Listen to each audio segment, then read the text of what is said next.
Just casually move myself. Hello, folks. I think we are indeed now live. I'm joined, I'm delighted to say, by Chloe Dobbs once again of Reasoned UK. And this is our second Reasoned Live, where we're going to be discussing a whole host of topics that have come up over the past week, including the NHS banning puberty blockers, doctors admitting that there's a link between these puberty blockers, hormone treatments, and cancer. And we'll discuss Nicola Sturgeon, actually one of the government's advisors during the pandemic, exposing Nicola Sturgeon's masks for children as completely political. For that, I got a block for calling that out, but we'll go into that. We'll be discussing the Diane Abbott race row. We'll be discussing Labour's hypocrisy over that. And lazy millennials, or lazy Gen X, I think, Gen Z, I mean, not Gen X. Gen Z, apparently they're not getting off their arses and getting to work. We'll get into all of that. And then we'll discuss that generation's favourite platform of choice, TikTok. President Biden just joined it, but he already wants to ban it. So there we are. But anyway, Chloe, thank you so much for being with me. How are you? I'm good, thank you. How are you, Darren? Very well indeed. Right, we'll start then with this first story, which I will just centre like so.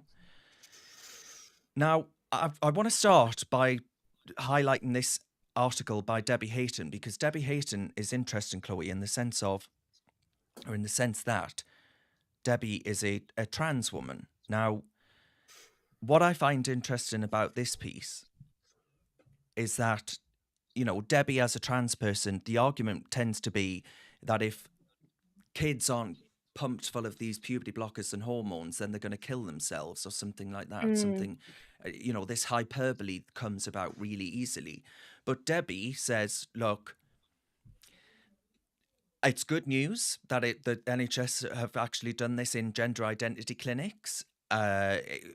Puberty blockers with cross-sex hormones were a solution that, in her view, as a transgender adult, create a very serious problem where you've got young people who, you know, don't know their, if I'm allowed to say this, don't know their arse from their elbow, suddenly being put on these pathways, medical pathways, that they could come to regret, which of course Keira Bell, in that landmark case at the High Court in this country, did go on to regret.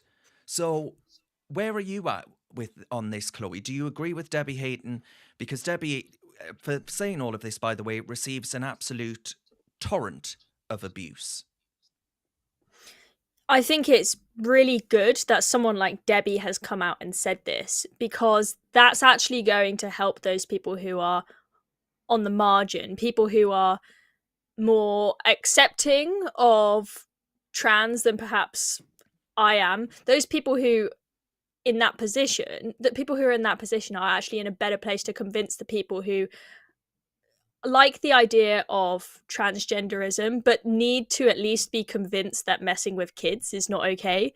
Yeah, Coming from totally. her is probably better than coming from us, to be honest.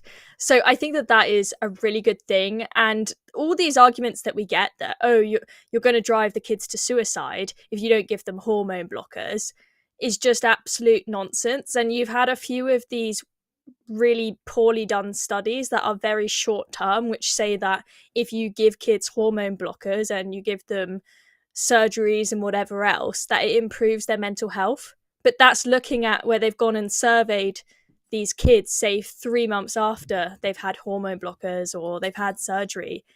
Yeah. Because this is quite a new phenomenon, we don't have studies where we've gone back and asked a large number of people 10 years down the line, how has this affected you? Often they feel great and think, I'm becoming the person that I've always was meant to be in the first few months or the first year. But then 10 years down the line, they regret it. I mean, we've all, I'm sure you have, I've been through. Absolutely. We all go through phases as teenagers. I have many friends who, for example, changed their sexuality about 5 times whilst they were teenagers, and often even in their early 20s as well. You often change how you feel about yourself during that period over and over again. If you make an irreversible change, that can be absolutely tragic in the long term. Yeah, like Kira Bell did, of course, and that included more serious interventions than just puberty blockers. But in the piece, Debbie points out that Hilary Cass, the paediatrician, conducted an independent review of gender identity services for children and young people in particular, has actually she said in her 2022 review that there was a lack of clarity over whether the drugs simply pause puberty or if they act as an initial part of a transition pathway, because that's how it's sold, right? That this is just a pause. This is an intermediate measure that actually won't have a lasting impact. But that's said without evidence, right? It's pushed by, dare I say it, it's pushed by those with vested interests all too often. Because you go to the WPATH files that were leaked last week, I believe it was. I think we spoke about it actually last week on this very live stream. And doctors on this WPATH being a leading trans healthcare body, they actually admitted that patients have developed cancer owing to the effects of this hormone treatment.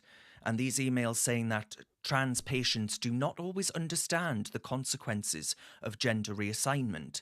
I mean, no crap Sherlock, like this is obvious to absolutely anyone that thinks about it for longer than 2 seconds. But these guys are meant to be the World Professional Association for Transgender Health, right? They're meant to be impartial arbiters of safeguarding and healthcare risks and all the rest of it. But actually, they've been chief propagandists, if you ask me. And that's what the danger at this point, isn't it? This is where we are at now, where it is being pushed by people who do have influence over the lives of some very young and very vulnerable children. So I've gone online and I've tried to research what are the consequences of these hormone blockers. And when you do that, most of the results that you get on Google are from gender clinics in the US, where it's actually in their interest to sell these services. Yeah. And their pages are so one sided. They say it's just a pause button, there are no negative effects. Everything we see says that this is amazing for your mental health and it's just going to be completely positive.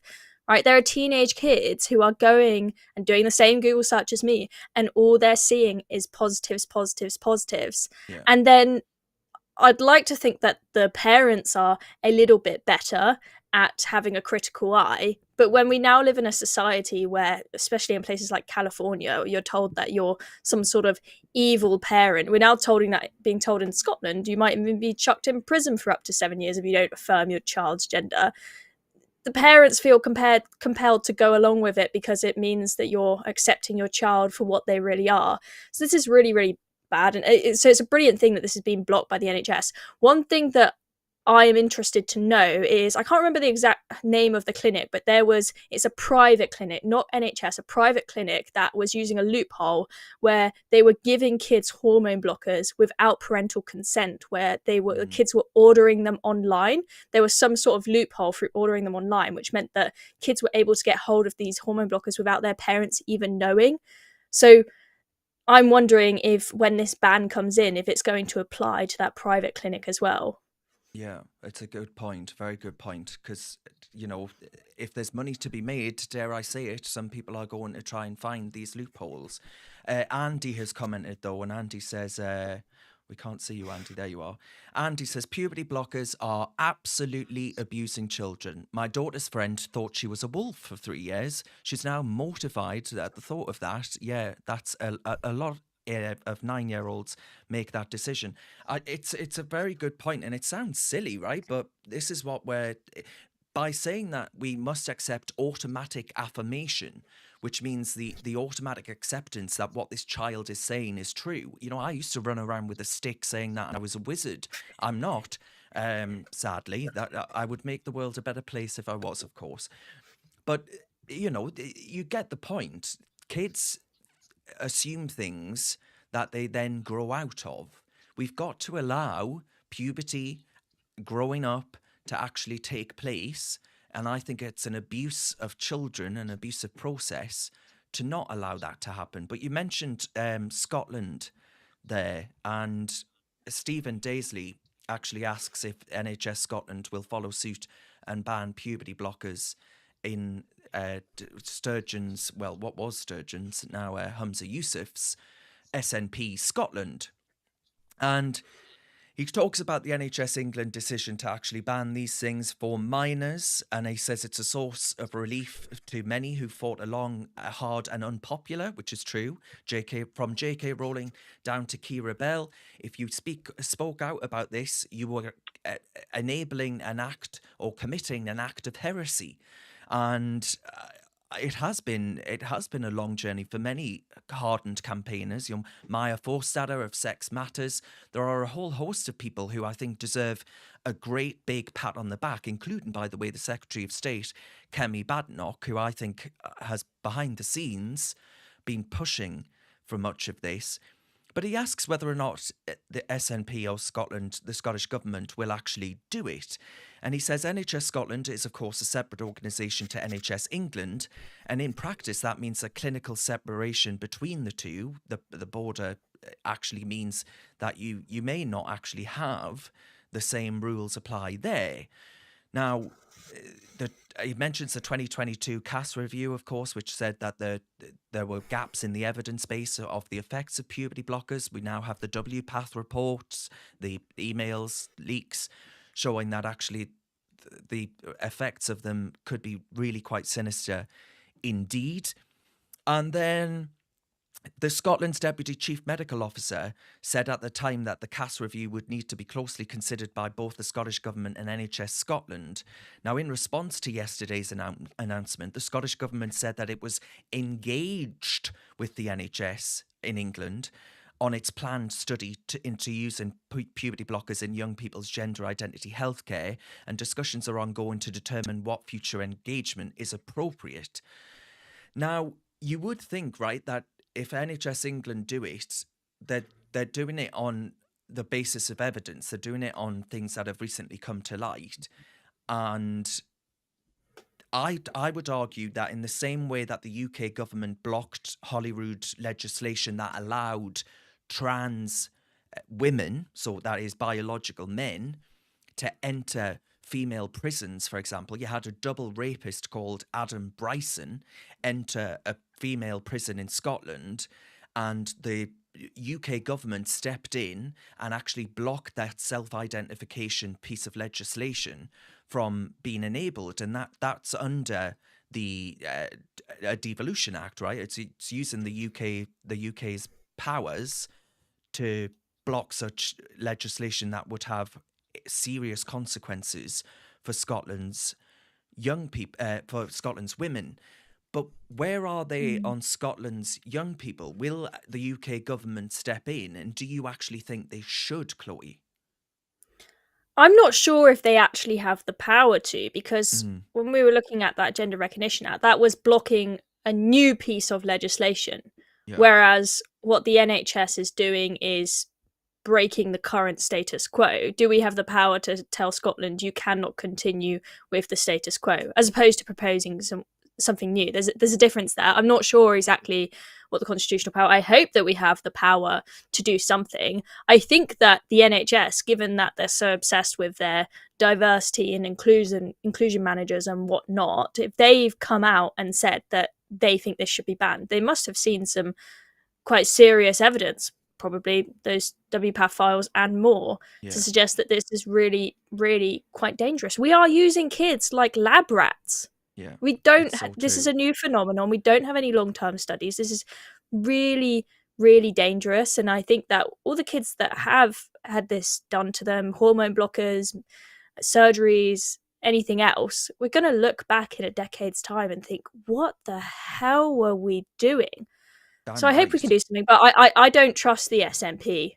No, given neither their do record. I. But I mean, do you have any faith at all that even the SNP might step in for children and protect them when the evidence is there? Well, I'm not sure that the SNP is on board with the idea that trans ideology needs to be kept away from children. As I said when we were talking about Debbie's article, there is a group of people who are on board with trans ideology, but sit in the middle ground and say maybe we should keep it away from kids, but allow it to go on in adults. I'm not sure the SNP is on board with that point of view because of that proposed legislation we saw, where, as I said, you could be chucked in prison for 7 years if you don't affirm your child's identity. We still don't have the specifics of exactly what that entails, but one example they gave was that if your kid decides that they want to wear certain clothes and you don't allow them to because they say that that's a way to express their gender identity, you could be thrown in prison, right? If they think that not affirming your child's gender by not allowing them to wear the boy to wear the dress that they say they want to wear or whatever, if they think that that is unacceptable, I think that they will probably want kids to be pumped with hormone blockers. I hope it's not the case, but I'm skeptical, Darren. Yeah, I mean, I think you're right to be skeptical because, the SNP themselves, if we go back to that story that I mentioned at the start there, where you've got, and you did this beautiful graphic, but it says Nicola Sturgeon's decision to make children wear masks was totally political. Valence claims. Valence, of course, being Patrick Vallance, and the decision being the SNP's decision, Scottish Government under Nicola Sturgeon during the lockdowns that we endured, were entirely political and not based on medical evidence. Now, one, I would argue that actually there's a hell of a lot of evidence to suggest that mask wearing in and of itself was entirely political, right? It's nudge theory through and through to try and actually nudge people into changing behaviour and becoming more compliant and all the rest of it. And I hate them. I will never ever wear a mask again for as long as I live, to be perfectly honest. But it's actually quite a big intervention of Sir Patrick Vallance to say this to, I assume it was to the COVID inquiry, the pandemic inquiry. And he wrote in his COVID diary that the SNP's decision to make children wear these masks was entirely political, not based on medical advice.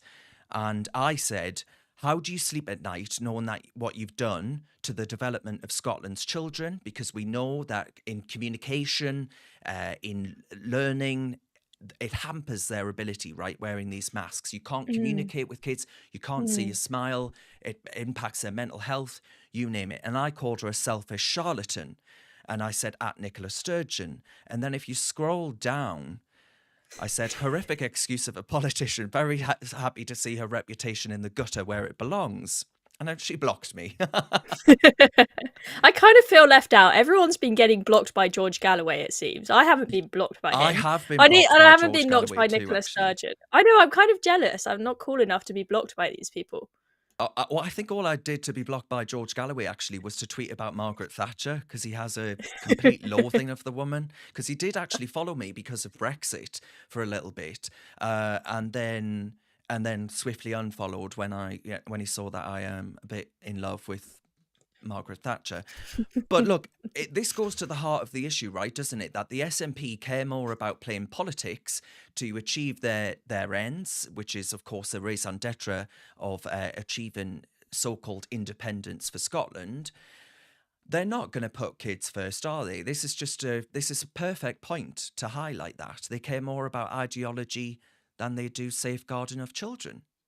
Exactly, and past behaviour is the best predictor of future behaviour. If they were willing to put politics above the well-being of children in the past, they will be willing to do it again. I know we've had a change of leader, but I don't think Humza Yousaf is any better than Nicola Sturgeon. It's really shameful. And then we had Boris copying her so that he didn't upset the SNP. So we had everyone in masks. It's just ridiculous. Yeah. It's really, really, as you said, it stops them from learning to communicate properly. It's just horrendous the impact it's had on children. I was on the bus this morning and there was a woman, a Karen as I would call her, wearing her mask. Of course, wearing one of these fabric masks, which probably hasn't been in the wash for a year. No offense to any Karens at home, by the way. And I think when I was about to get off the bus, I was slightly too close to her, and I could see, me unmasked, scary Chloe got a bit too close, and her eyes lit up. She looked terrified of me. And then I got off the bus and I was walking along, and I saw that she was just sort of stood behind me on the pavement as I was waiting to cross the road. I was like, that's really weird. And it's because she was terrified of the fact that I had a little puppy with me. So I had to pull my puppy out the way, sort of several meters clear of her, so that she could walk past. It's just these completely soft idiots still walking around in their masks. You see them everywhere still. I can't believe that, 4 years on now, you've still got people believing that wearing these little thin fabric mask is going to stop the does spread of the anything. virus. It's I just know bonkers. it's extraordinary. Going back to the trans story that we were just talking about, Neo England has commented and he says forcing parents to trans their kids. I said he there. I assume it's a he. It could be a she. Forcing parents to trans their kids is the weirdest policy ever, and of course it is. This automatic affirmation. You should be putting your kids' safeguarding and welfare first. And I'm telling you now, placing them on these bloody pushing pills at them, that ain't safeguarding. That ain't looking after your kids. And Andy said total nudge theory. He says, and he also, Andy again says, if a grown adult wants to modify their body, that's fine, not on any taxpayer funds, however. That is an interesting argument, that whether or not we should actually be doing any of this at all, whilst being told that the NHS has got no money, junior doctors are, and by the way, I just seen some fascinating stats on junior doctors. When they were on strike, deaths did not spike. So it's almost like you're asking for a pay increase, but you're not actually making an impact within the healthcare service that you're working for. But I found that really interesting. But yeah, there's an argument: should we actually be funding this outright, full stop? Where do you stand on that? I don't think that it would be popular amongst the many people in the public. Well, I think we're turning the tide now to say that you can't get any trans healthcare if you're not rich, essentially. I don't think it will go down. But I do genuinely believe that any kind of medical transition does not improve your well-being at all, and it probably is bad for your well-being in the long term. So doctors take their Hippocratic oath to say that they will do what is in the best interests of their patients. If you are giving someone a surgery that the evidence shows is going to harm them in the long term, that is in breach of your Hippocratic oath. So I don't think that doctors should be doing this at all, but at least definitely not on taxpayers' funds. We've got people dying of cancer who can't get treatment. Give the money to them first. Well, absolutely. Hex has commented. Hex Austin says, once upon a time, a lot of women took a drug that helped them with morning sickness. There were no long-term trials at the time they dispensed. The end result was, how do I say that, Chloe? Is it thalidomide? Thalidomide. I don't know what that means, but I know what the drug did. The drug made babies be born with missing limbs. Oh, that's dear. What happened. Yeah. And Hex says, I dread to think what these drugs will do. And that's the serious point. That's at the crux of the issue here, right? Yeah, and we experimented with that morning sickness drug and saw the consequences of letting a drug go to market that hasn't been tested properly. Then we rolled out the vaccine way too quickly without testing it properly, and now we've got a bunch of people with horrendous side effects. And now we still haven't learnt our lesson, and we're giving all these puberty blockers out to kids. Yeah. And God knows what side effects we're going to see in 10 years' time. Indeed. Right, we'll talk now about Lady Abbott, Diane Abbott, who is currently an independent MP because of comments she made that I'll get onto in a minute. But the current controversy around Diane Abbott isn't actually something that's come out of her mouth for a change. It's actually about the remarks that have come from a Tory donor, a significant Tory donor's mouth, and he is called Frank Hester. Now, the Conservative Party have... Rishi Sunak has actually described it as racist. Senior politicians across the political spectrum have described it as racist. And what he had said in a 2019 meeting, which The Guardian has obtained, they say, I have no proof that The Guardian has actually obtained this, but they say he said, looking at Abbott made you want to hate all black women and said the MP should be shot. Now, by the way, my colleague at GB News yesterday, Nana Akua, was arguing that actually it wasn't a racist statement. And besides that, Sunak says it was. Kemi Badenoch said it was. Former Business Secretary Kwasi Kwarteng said it was. And of course, former Chancellor under Liz Truss. William Hague, former Conservative leader, said it was. And Diane Abbott said the remarks were frightening. And she said that she is a single woman and that makes her vulnerable anyway. But to hear someone talking like this is worrying. She said she'd made a report about the comments to the Metropolitan Police, which is assessing the complaint. I mean, I just think getting the police involved is ridiculous, right? You can argue that the comments are offensive and it has a collectivist attitude to it, which suggests that all black people are the same. But how many times has Diane Abbott actually made statements to suggest perhaps, you know, on white people, for example, derogatory comments on white people? She obviously made derogatory comments on Jewish people, where she said that Jews isn't a race, and therefore, you know, it's not racism, basically.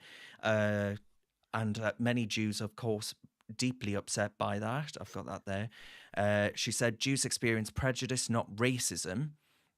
Well, I think if you look at the streets of Britain at the minute, you would argue that it has very strong elements of racism, and the whole idea that all Jews are some collective cabal that control the world. Nothing could be more racist than that, in my opinion. And also the idea that we should all have some form of collective white guilt. You know, that's a very racist idea. Are we going to start banging people up for saying that? But she got in on it today at Prime Minister's questions. She saw an opportunity and she sought to seize it. And she condemned she slammed, says Sky News, the Speaker of the House of Commons for not calling her up to talk on the race row, despite standing up over 40 times. I mean, she could probably do with the exercise, so standing up and down 40 times is probably quite good. But the MP, who's still suspended from the Parliamentary Labour Party, apparently she asked to be put back in today, trying to use this as a way of getting back in. She said, Sir Lindsay Hoyle, she doesn't know whose interest Sir Lindsay Hoyle is serving after she did not speak in a debate about her safety. I just think that's so ridiculous, right? What Frank Hester said, offensive. I've already said that. But is it really a threat to her safety, Chloe? Am I being unkind, uncharitable? No, I don't think so. I think there are. I think that these comments were unacceptable. I thought that it was very inappropriate language to use. But I think anyone with a brain cell can see that this is someone just making a comment that went too far. This is not someone who genuinely wants to go and hurt and potentially kill Diane Abbott. I don't think this guy is going to turn up at her house with a pitchfork and whatever other weapons. That's just not going to happen. So to go is it a good use of police time then? No, of course not. There are actual people being stabbed far too often in London. The Met Police would spend far better off spending their time on that. Now, you brought up the idea that there's this collective white guilt. I think, yes, this guy's comments were inappropriate, but it's only when a white guy says something inappropriate that attention is drawn to it.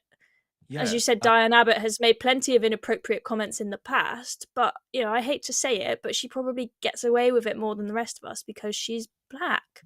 Yeah, I think Hector's commented on YouTube, and Hector says Humza Yousaf went on a 10-minute anti-white racist rant and he was made leader of the Scottish Parliament and the SNP, which is absolutely true, is it not? Because, you know, am I going to call up the Scottish police and retrospectively complain about that and say, you know, he's put my life at risk, I feel unsafe as a white fella? You know, actually, I think I've got one thing going in my favour, which is that I'm not a straight white male, but I am indeed a white male. You know, and I'm from the northeast of England, so maybe I'm some form of chippy little oik, of the kind that Miss Abbott certainly doesn't like. But I find the obsession with all of this, and I want to read out actually what she says because I found it really quite alarming. She said, So she criticised the speaker after he failed to call her. We know that. It says she stood up 46 times. Good for her. That's better than most aerobics classes, surely. And the row was sparked by these comments, as you know, and she kept bobbing up and down, and the speaker, seems to suggest the speaker ignored her. Now, in I mean, it does comments, seem odd that she wasn't allowed to speak. well, Do you not think? but to say what? To say this man made offensive comments about me, some Tory donor, is that really good use of parliamentary time? Does that matter to her constituents in Hackney? Do you know what I mean? Is this really a good use of precious parliamentary time to ask the Prime Minister? And in a post on X, and I'll ask for your opinion on this. She says, I don't know whose interests the Speaker thinks he's serving, but it's not in the interest of the Commons or democracy. Well, what? How is it in the interest of democracy for Diane Abbott to go on some rant about how awful this Tory donor has been about her and how unsafe she feels? I just find it. I find it absolutely bizarre. I find it far-fetched. I think it's hyperbole of the highest order. And I don't think it has any merit to suggest that there's been an attack, an assault on democracy, because Diane Abbott bobbed up and down 46 times and didn't get to speak. I think it's a great shame that it feels like in the Commons we don't actually focus anymore on matters of our constituents that need to be discussed. And the reason why it's so important that we crack on and focus on the things that actually matter, housing, education, healthcare, all the problems that our constituents face, is because it's been so long. So since 2016, I don't think we have really made much progress in Parliament, because from 2016, the whole focus in Parliament, every debate it seemed, was let's just get Brexit out the way. Let's deal with getting an agreement sorted with the EU. How long did that take? And then we can go back to helping our constituents with their problems. As soon as we finally got Brexit sorted, then COVID happened. And then all they talked about was COVID and thought, oh, let's just wait until the pandemic is over. Let's wait until we've spent 3 weeks flattening the curve, and then that got extended and extended. And then we'll go back to actually dealing with the problems in this country. Now COVID's over. Yeah. And now we're just talking about Gaza and this. Exactly, and it's the ultimate. If you ask me, it's the ultimate grift, right? Race is used as a tool to grift. I do not think there is any evidence to suggest that Diane Abbott is at serious risk. I think MPs should have security in this day and age. I do, but I'd put that down, Chloe, more to the Islamist threat than I would any threat about against black people or black members of Parliament, and I do think it's a grift, and you can see Zara Sultana behind her in that screenshot there from Sky News, who is another one who does my napper in, and all she ever speaks about is bloody Gaza. Her constituents must be going out of their minds in her email box. But a couple of MPs piped up. Stella Creasy, who's never seen a movement or a slogan that she doesn't want to jump on and get some virtue signalling points from. She's, of course, the woman who wants to breastfeed her baby in the House of Commons. But she said, right now, Diane Abbott is standing to ask a question in Prime Minister's Questions as her safety is debated by others. Something very wrong if her voice isn't heard today. Bearing in mind, by the way, she's an independent MP, so you have to put focus on those who have in blocks. So the SNP would take precedent, the Labour Party would take precedent, then the Lib Dems would take precedent, obviously the Conservative Party being the government top tier. And then so the DUP and so on and so forth, before you get to an independent MP. But Rosie Duffield says, extremely uncomfortable to witness. And I agree with Rosie Duffield on some issues, so I'll ask you about this. She says, while others were speaking about her, Diane Abbott was not selected to speak herself. Why? Do you think actually these Labour MPs, Chloe, are suggesting that the Speaker of the House of Commons is racist?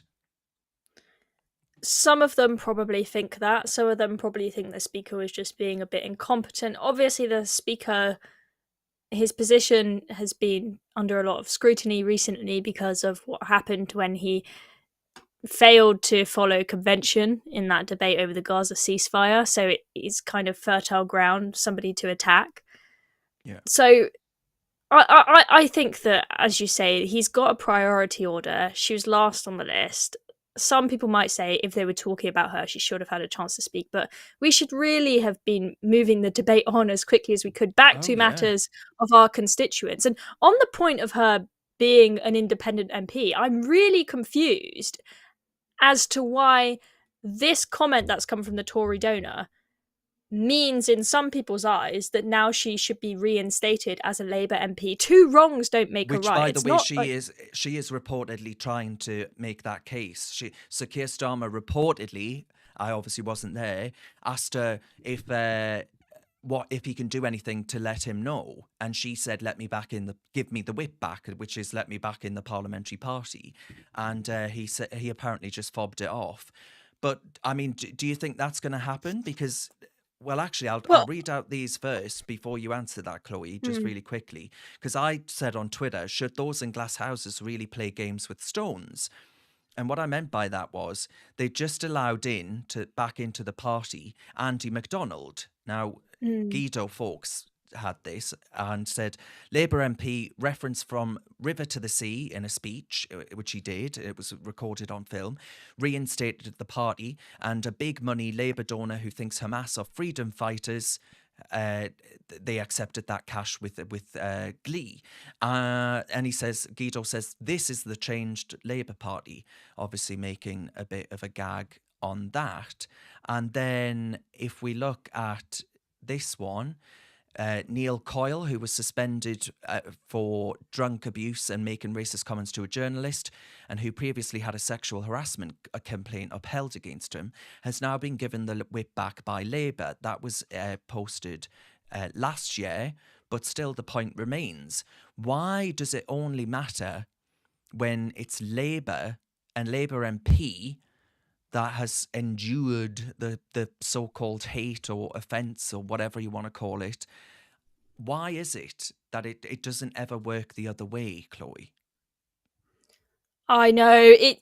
As I said, two wrongs don't make a right, and it just seems so strange that there are calls to let her back in the party. I know you said Keir Starmer didn't initially seem so keen, but from what I was reading in the news earlier, it seemed like everyone was behind her, saying she needs to be reinstated because of this mean comment about her. That makes no sense whatsoever. You've just shown this story about Andy MacDonald being let back in the party despite him having problems with anti-Semitism. Diane Abbott was suspended because of supposedly anti-Semitic comments. If he lets these people back in the party, he's not exactly able to say that they're a changed Labour Party. He's had so much trouble with the Rochdale election and everything that went on with Azhar Ali. Disgraceful. That really showed to people maybe the Labour Party hasn't changed and they still have an anti-Semitism problem. He's now got even more to do to prove that his Labour Party has changed. He's not exactly going to do himself any favours if he lets Andy MacDonald and Diane Abbott back in the party, is he? Well, the article where Guido reported this, you can hear this. I'm not saying that. I'm saying, is a terrorist attack from Hamas Palestine defending itself? I think one man's freedom fighter is another man's terrorist, right? That's how it works. So that is not the Labour position, interestingly. That they're not saying that. They're saying the opposite of that. Yeah, I understand. But you're happy to... This is pragmatism. But this is my view. This is your view. This is how I feel. So that's the Labour donor there saying that Hamas, which are a prescribed terrorist organisation in this country, as you well know, Chloe, are freedom fighters and not terrorists. Now, the Labour Party have obviously spent an entire week now saying that the Tories should pay back this 10 million quid from this bloke who said some nasty words about Diane Abbott and give it all back. Now, I would argue that this is saying something incredibly, well, I find it repulsive, to be honest, and repugnant. But Dale Vince, who's, by the way, made a complete packet out of selling renewable energy, which is the biggest bloody fiddle I know, and don't get us started on that, Chloe, because as you know, I'll go on for more than half an hour. But he's been launching an initiative calling for the youth of Britain to vote Labour. So he's very much in with the Labour donor class. And if Labour thinks donors' cash donations should be returned when they say extreme things, what do they make of Vince's views? So that's a good point, isn't it? And that is a double standard as far as the donor charge is concerned. Absolutely. The Labour Party is in no place to tell the Tories to hand back their 10 million quid if they're not going to hand back whatever donations they've had from this guy. Now, what's interesting is I Googled this story earlier. I looked up, tried to find the video elsewhere on YouTube. The only place I could find it was on Guido. I have not seen this in the press anywhere else. No, I haven't Meanwhile, either. meanwhile, the Tory donor story is Oh, everywhere. God. Yeah. Why is it only Tory sleaze that makes the news, it seems? Yeah. Yeah, it's a complete double standard in the media, isn't it, right? It's just complete silence when a Labour person says something like that about a terrorist organisation in this country.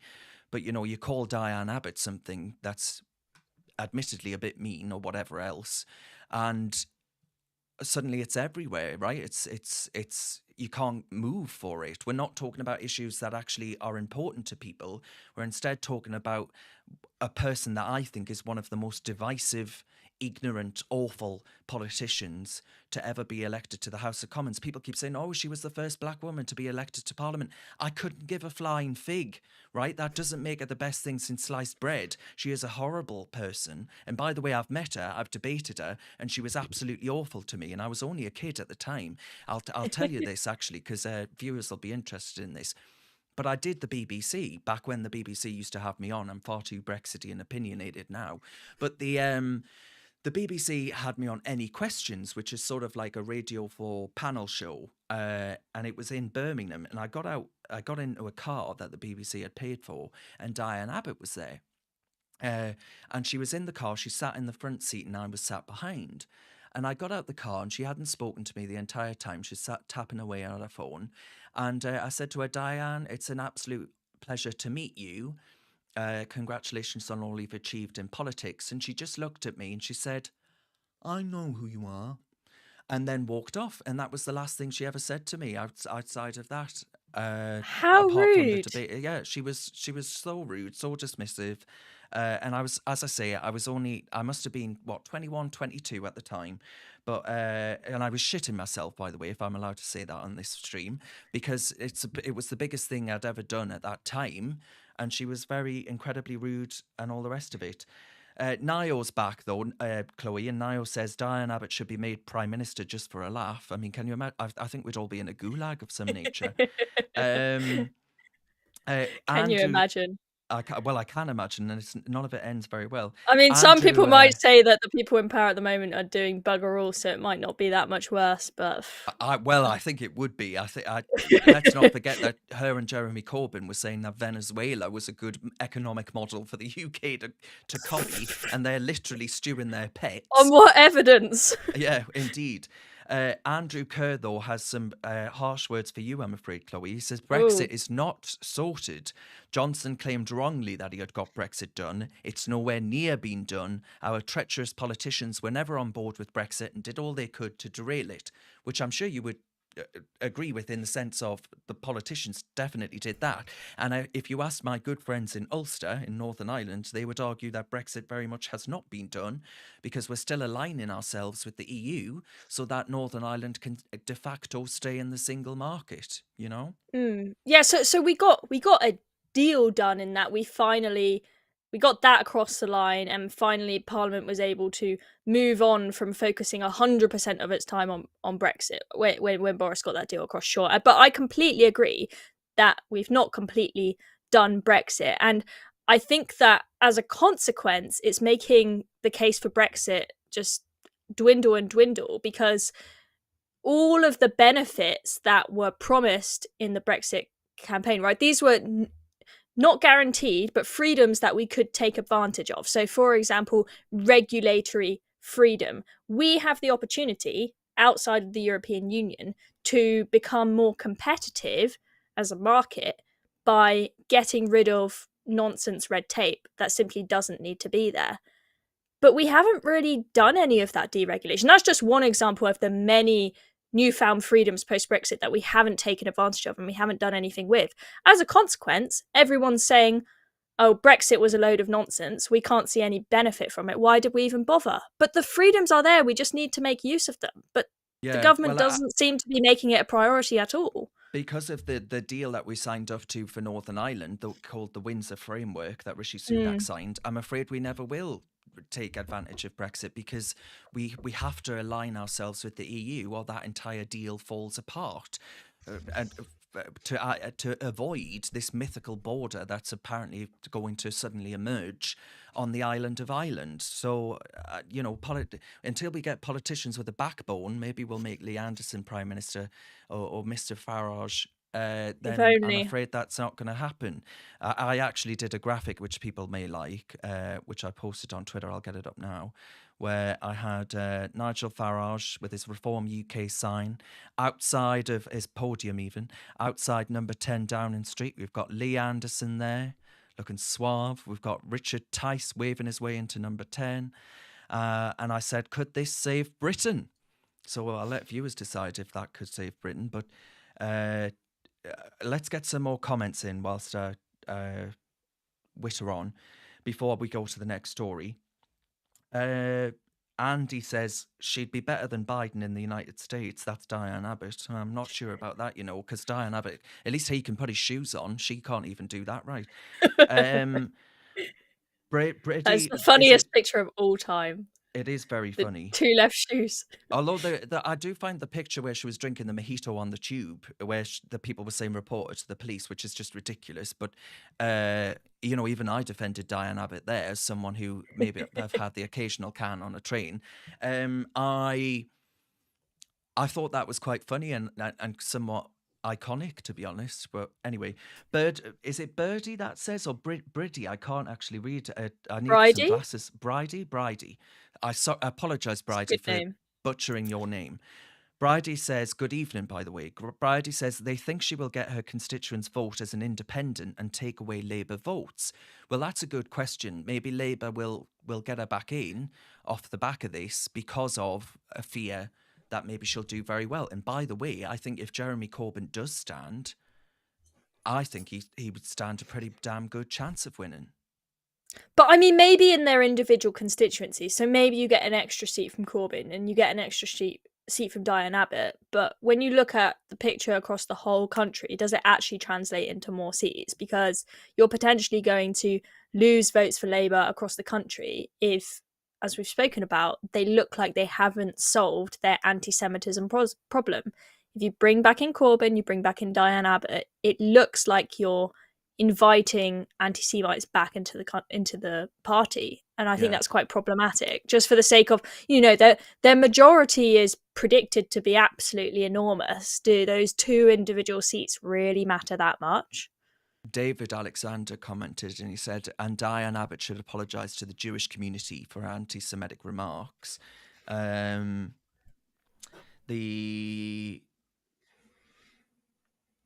Jimmy commented saying the police are going to treat violence to women and girls as terrorism. They can't even bring themselves to define a woman. That's actually quite a funny point, to be honest. Annette on this picture that I put out on social media says, definitely could save Britain, and we certainly need saving from what is happening to our once Great Britain. Hope reform will grow and get some MPs in the general election. Well, we shall see, of course. Time will tell. So they're polling more than the Lib Dems now, but as it stands, the Lib Dems reform, they're polling higher than the Lib. Who's the other party that you mentioned? Oh, the Lib Dems. But anyway, so they're polling higher than the Lib Dems, but the Lib Dems are predicted to get about 40 seats and Reform 0, or maybe now 1 that Lee Anderson is there. And this for me has left me quite conflicted. They're doing pretty well on polling, but can't seem to get any seats. But I'm not a fan of a PR system, but I do feel it's unjust that they're able to garner more support than the Lib Dems, yet the Lib Dems come out with 40 seats and they get nothing. That to me seems quite problematic. Yeah, it's also very undemocratic, is it not? Because you can't, unless you're either blue or red, you're never going to be able to form government. And I think that forms or exacerbates a sense of being apathetic, right? Being hating the ballot box. So many people now saying they're not going to vote at all, and I find that really depressing. You know, our ancestors fought for that vote so that we had the right for that. But anyway, we've only got 10 minutes left, so I want to move on to this next story. So it says, day drinking, this is from the Daily Mail, day drinking, living my best life. Gen Z youngsters claim that COVID put them off work because they don't have social skills and they're not taught how to get a job in school, and say competition and fear of rejection puts them off interviews. Now, before we go into your opinions on that particular claim, I'm going to go in a bit more into this report. So the Office for National Statistics say nearly 3 million young people are currently economically inactive. Now, more people under the age of 25 are economically inactive than ever before, Chloe. Ever before. And some of them have been posting on TikTok. I'm going to show some of those. I found them on TikTok myself. Recruitment experts have blamed lockdown on younger workers being far less prepared for the workforce in recent years. Also, Chloe, dare I say, we're sending more people to university, right? So there are going to half of young people go to university these days. So that's half of young waste people. of time for most of them. Exactly, without any I work was experience. I was a bit of a geek, and I actually liked writing essays and reading, and I just did it for fun, right? So people call me a hypocrite because I slag off universities, but I actually went to one. But for me, it was for fun. I don't genuinely think it makes me a better worker in some way. Would you Best way employ to this get good at woman? work is just to do it. She looks like she belongs in Extinction Rebellion or Just Stop Oil. Oh God, another terrible hair bleaching job. Yeah. I mean, I've seen worse, but it's not great. I'm not sure I'd hire this person. This lad is in Newcastle. So is Anna, actually. So they're both near me. And he managed to find 0-hour contract work, which is actually quite good for students, by the way, because they get to decide when they want to take up a shift. And one student said, I used to work in a restaurant, but I got made redundant after it shut down. Since then, I've not been able to find anything and have been trying really hard. Well, we have millions of job applications, though, Chloe. This is the thing. I don't know how much I buy into that. Both of my brothers work and they live in rural County Durham, you know? I think a lot of people don't realise how many job applications you actually need to send to get a job. I've applied for jobs even when I was just applying for pub jobs when I was 18. I've got perfect grades and everything and was very competent at an interview and whatnot, but you needed to apply for tons. You need to sit there at your computer and send out application after application after application. Just the success rate is low, and you just need to pump out a lot of applications to get a positive result back. But a lot of people don't realise that, and I'll have friends tell me, oh, I've been applying for jobs, but I just haven't got anything. I'm like, okay, well, how many have you applied for? Then I've applied for 3 jobs and I'm still waiting for them to get back. And when I hear back from them, maybe I'll apply for something else. I'm like, no, keep applying. There is an element, though, of actually wrapping these people up in cotton wool, right? We have inculcated the next generation to be completely paralysed with fear of actually being rejected. And that's an important part of life, right? To learn about rejection and acceptance and all of these other themes. And I just feel like we have infantilized these kids, and that's what's happening. I mean, I must say, I'll read out this stat before you come back on that, but the data published by the Office for National Statistics also found that overall, more than a fifth of adults in the UK are deemed to be economically inactive. That's a fifth of all adults in this country. That's 9.25 million people aged between 16 and 64 aren't in employment and aren't seeking work, which is a rise of about 700,000 since before the COVID pandemic. It's almost like allowing people to stay at home to get paid off the state has made people think that they can continue to rely on the state, that they can absolve themselves of all personal responsibility and just be a leech, essentially, a lazy leech, and watch This Morning instead of enjoying your morning by being productive. The under 25 category has seen an increase of 384,000 since February of 2020. that is massive. That is a big number of young people, and it's not because there aren't any jobs whatsoever, right? That we have convinced a generation of young people, and I'm going to show some examples that it's a good idea, or it's laudable and admirable or acceptable even, to not get on your bike, as the Tory chairman, former Tory chairman, Lord Tebbit once put it, get on your bike and find a job. Actually, it's all right to stay home. It's quite cool and funny to do it. There's so much that I could say about this. There are a multitude of reasons why this is happening. The pandemic is one of them, absolutely. As we know with any kind of habit, any kind of goal, if you fall off the wagon, you need to get back on as quickly as possible. Now, people who were put out of work and put onto furlough during COVID, if it was just for 3 weeks to flatten the curve, it would be quite easy for them to get back into that routine. However, some people were on furlough for years, and it is quite hard to get back into a habit, get back into a routine that when you've just been, as you say, sat on the sofa watching This Morning for so long. We've also got a lot of people out of work due to mental health issues. Now, some of that I do think is that we tell people that they have mental health problems more. People who are just feeling a little bit of down, we're like, you've got depression off work. But also, I do genuinely think that mental health issues have got a lot worse because of the pandemic, especially in these young people. And when we have an NHS that provides little to no help for mental health, if you can get an appointment, you're bloody lucky. And then when you get an appointment, the NHS doesn't really provide proper therapy and actually get to the root of the problem. What they do is they just give you drugs. They're like, oh, here are some antidepressants, off you go, take the drugs, don't fix the problem. It's just a sticking plaster. You have to have money to actually afford proper therapy and get help, sadly, which is a great shame. I really wish the NHS would do more. Right, let's have a listen to some of these young people then.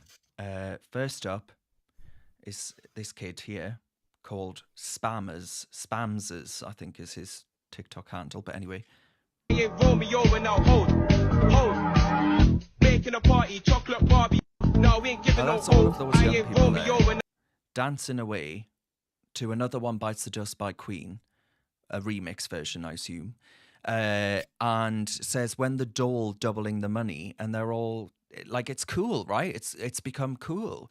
This other one, somebody please tell me, called It's Me Bad Mom, which is quite the admission, says this. Somebody please tell me why I'd ever get a job when this is my weekly universal credits that I get. I mean, why would I get a job?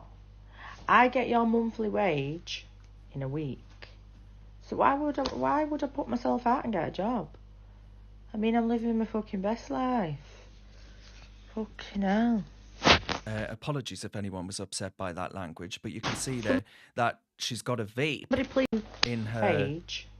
Oh, I've just noticed that. I thought it was a microphone attached. No, she's got a vape in between her breasts, and she's talking about it. For those that can't see, by the way, they might be watching on iPhones or whatever. The total benefits is £1,151.90 per week in universal credit. And she's able to afford these disposable vapes, which are quite expensive, actually. And yeah, it smacks of, she's got a point, actually. Why would you work if you can get away with getting paid all of that money for not doing so? We don't incentivize work in this country. I mean, if someone wants to give me $4,500 a month to do nothing, be my guest.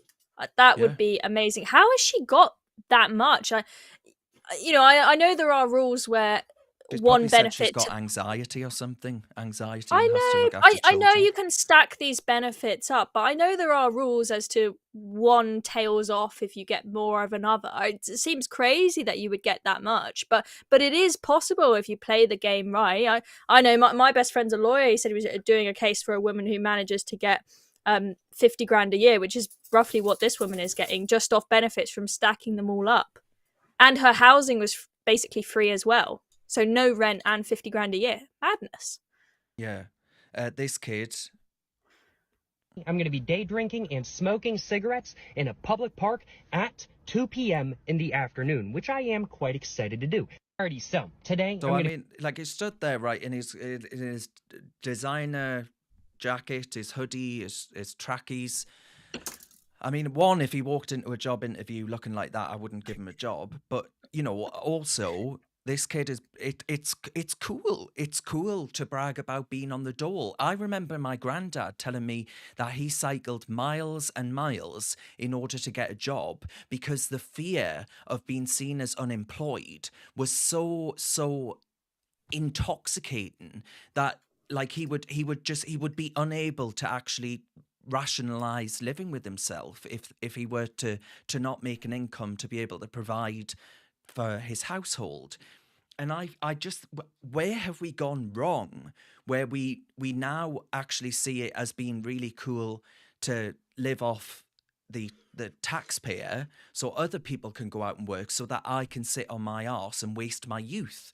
You know, why do young people not have value or respect for work and aspiration? What have we done, Chloe? I think it is this victim mindset, which has just spread like a virus, makes it cool.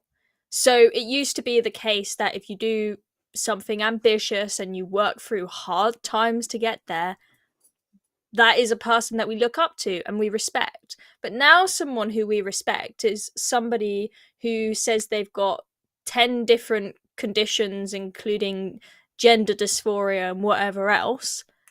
And we say, you're so brave for talking about your issues and getting help from the government, getting all this money and sitting on your butt all day. You're so brave for doing that. And you're so brave for sitting on the internet, being a keyboard warrior, calling out people for misgendering people. This is what we consider to be someone who we respect and someone who's a hero these days. I don't know how we've ended up here. I feel like people who actually do ambitious, amazing things with their lives, people barely even look up to them anymore. It's just pathetic. And actually, you know, I said there was a school, I forget where it was.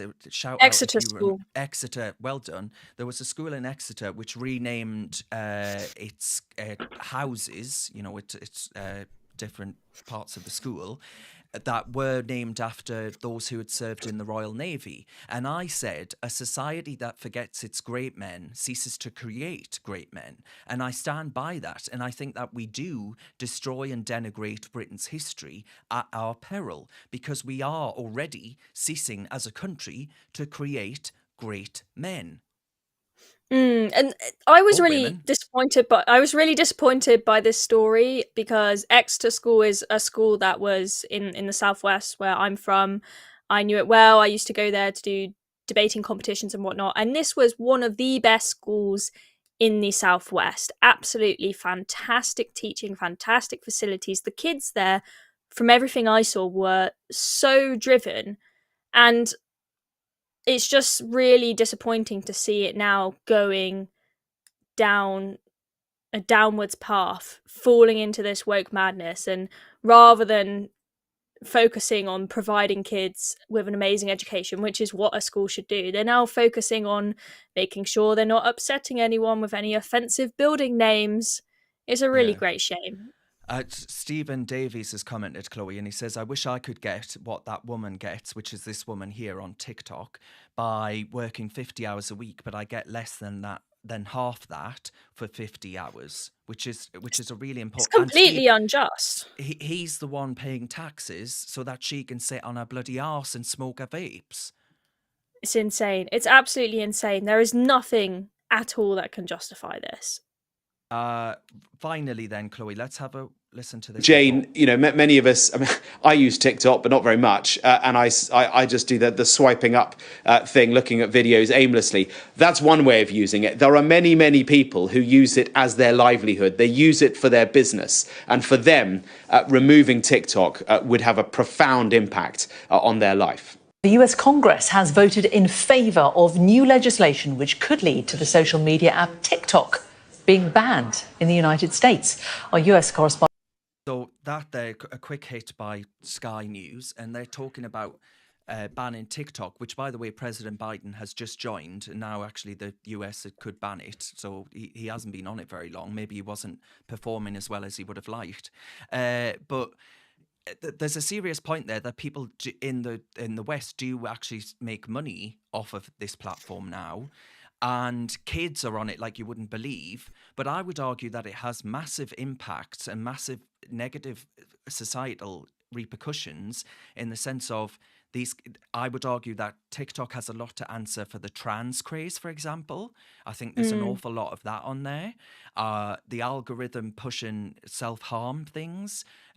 Also, all the shoplifting, that seems The to be a TikTok shoplifting, trend. yeah, that's a big thing. Convincing kids that one, you don't need to get off your arse and work, but two, you could walk into a shop and be completely invulnerable from the law and order because the police just don't investigate these things anymore. Where are you at on it? Because you're younger than I am. Would you be upset if the United Kingdom followed step and considered banning TikTok like the US has? I personally don't Considered, it really. hasn't banned it, but yeah, you see what I mean. Yeah, I personally don't really use the app. I find Instagram much nicer and find that TikTok seems to be filled with teenagers who I just feel a bit old for it. And as you say, it's often a lot more left wing, I notice. In terms of the country, both here and in the US, I would be quite surprised if it gets completely banned. What I hope is that, as has been suggested here, is that TikTok manages to cut ties with the Chinese parents company. I think that would be the best case scenario, because so I studied a marketing course for several months, and from that I really learned just how crucial TikTok is to so many businesses. A lot of businesses, their entire marketing model is built off of TikTok. And TikTok has done a much better job than the other social media platforms of making it easy to sell on there. So on Instagram, for example, you might have a link in your bio to go buy something, but on TikTok, you have the TikTok shop where you can buy directly on there. And they have been, over the past few years, massively improving these features. And I know they've got a lot more new features coming in the future to make e-commerce on the app much easier for brands. So there are going to be a lot of companies that would just be devastated if TikTok were to disappear. So for that reason, I think it's unlikely it completely goes, but I think we've got to get the CCP's influence off of this thing. We need to manage to cut ties with the parent company somehow. It's not just run from China. TikTok's got their headquarters here in London and in the US as well. Maybe it is possible for them to cut ties with their parent company and become more independent. It is a problem. The Chinese Communist Party is a problem, and it's a threat that's only going to get worse. And I do think that it isn't in China's best interests for our kids to be robust, responsible citizens, and actually to inculcate their minds. And you compare it with the Chinese alternative to TikTok, and it's all about educational attainment and loving your country. Well, the TikTok in the Western world is all about bloody hating your country and doing damage to yourself. So I think there is a real problem there, but we'll leave it to viewers to decide, because we are now almost at an hour and 10 minutes of streaming today. I'll leave it with this very funny comment by commentator, which references what you said earlier, Chloe. I got perfect grades and such humility too. Well, there we are. You did. Well done for getting perfect grades. I need more of you, Chloe. I certainly didn't, so well done you. Well, Chloe Dobbs, thank you very much for your time, and we'll see you all again, hopefully, next week. See you all soon.